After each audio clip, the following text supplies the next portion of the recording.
Hello, all of you. Myself, Sadhana, Assistant Professor of English, Government Girls College, Durg. Today, the topic of my lecture is for UG final year students. That is, lesson number 3, the judgment seat of Vikramaditya. We will talk something about the author of the lesson. The author of the story is Sister Nivedita. She was born in 1867 and died on 1911. She was an Irish lady and her name was Margaret Elizabeth Noble. She had attended the lectures of Swami Vivekananda in England and became her disciple of Swamiji. Vivekananda re-Christianized her and given her a new name, that is Prabhavati Nivedita. She deeply loved India and her people. Now we come to the story. The story Judgment Seat of Vikramaditya is based upon the famous Indian legend. It begins with some shepherd boy.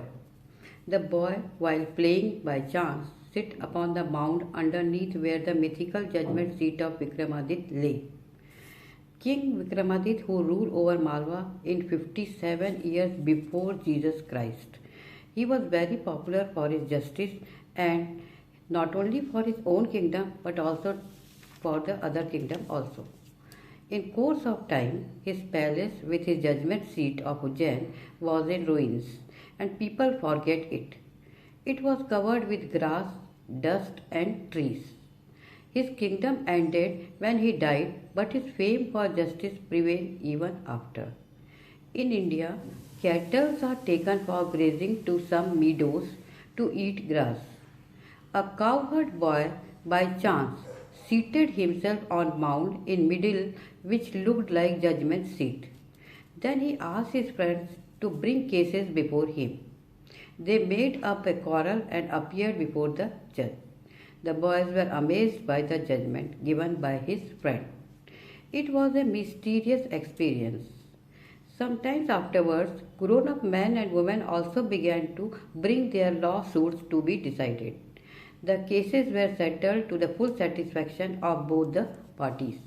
The news reached the king, who lived very far away from Ujjain. He sent some persons to dig out the mound, and then they were surprised to find out the judgment seat supported by 25 angels. It was brought to palace and placed in the hall of justice. The king ordered to do fasting and prayer for 3 days before sitting on the throne. On the fourth day, when king was about to sit on throne, angel prevented him by asking whether he had ever desired to rule over the other kingdom. The king recalled his tyrannical past. He said he was not worthy. The angel asked him to do fast and pray another for 3 days to purify his heart and flee away. The king again took fast for 3 days and then came to ascend on the throne again. But this time too he was stopped by another angel, saying the same thing, and she flew away. In this way 96 days were gone and 24 angels had flown away every time, stopping the king to ascend on the throne. Only one angel was left. King, after keeping fast, tried to ascend on the throne, but this time too he was stopped by the last angel, saying that his heart was not pure enough like that of a cowherd boy to sit on such a great seat. Saying this, the last angel flew away. Now the king realized that only a man of pure heart could sit on the judgment seat of Vikramaditya. This is the story of lesson, the judgment seat of Vikramaditya. Now we will do some comprehension portions. Question is there in our book, that is, when did Vikramaditya rule over Malwa?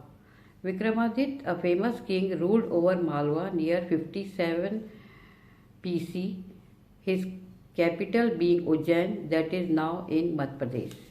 What qualities of head and heart made Vikramaditya so well loved a king? Vikramaditya was a strong, true and gentle king. He had a great tender heart. His significant quality was that he was the greatest judge of that time, and he never punished right men and left the guilty one. The next question is, why was Vikramaditya known as the greatest judge of India? Can you reproduce any story of his judgment? Vikramaditya was very popular for his judgment. He never deceived anyone, and he did not punish a right man. Guilty could not escape from his eyes. Even once upon a time, two women came to him to claim a child. Vikramaditya heard the case. He proposed that the child be killed and cut into two halves. The real mother started crying and asked the king to give the child to the other woman. So the king found the truth. The other woman was punished. The judgment shows the excellence of the great king Vikramaditya. Next question is that, why is the twilight called the hour of cow dust in India?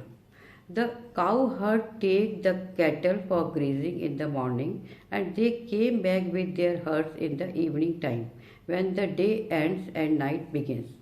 It is the time of sunset. This time is called twilight.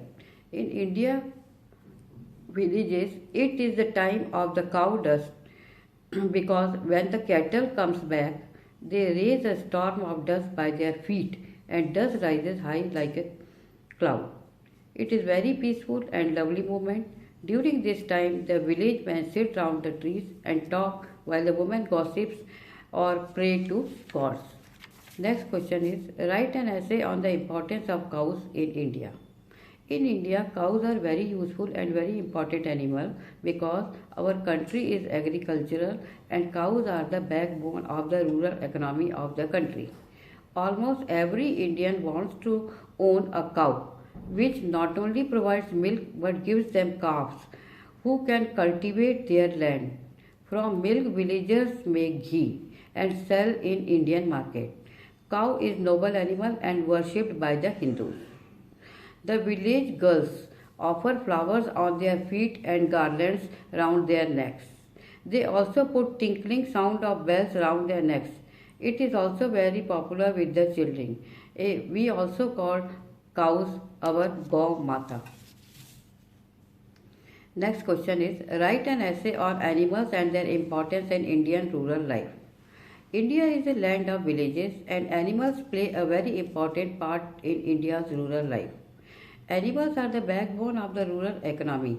The animals that contribute to India's rural life are cow, buffalo, horse, camel, elephant, donkey, sheep, goat and dog. Cow is the most useful for all the domestic animals. It is a great friend of man. It gives us milk, leather, manure and bullocks. So also with the buffalo, sheep and goat.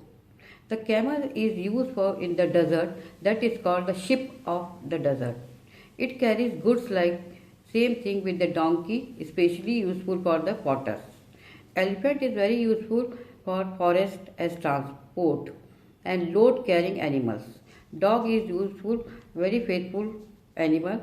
So animals have a very importance in the Indian economy. Next question is, why could the shepherd boy sit on the judgment seat of Vikramaditya and not the king? The king could not sit on the judgment seat because his heart was not pure as that of the cowboy. The king was busy in collecting wealth and take all the riches and kingdom of others. The life of the king was unjust and so he was not worthy of sitting on the seat on which King Vikramaditya used to give wise and impartial judgment. Thank you.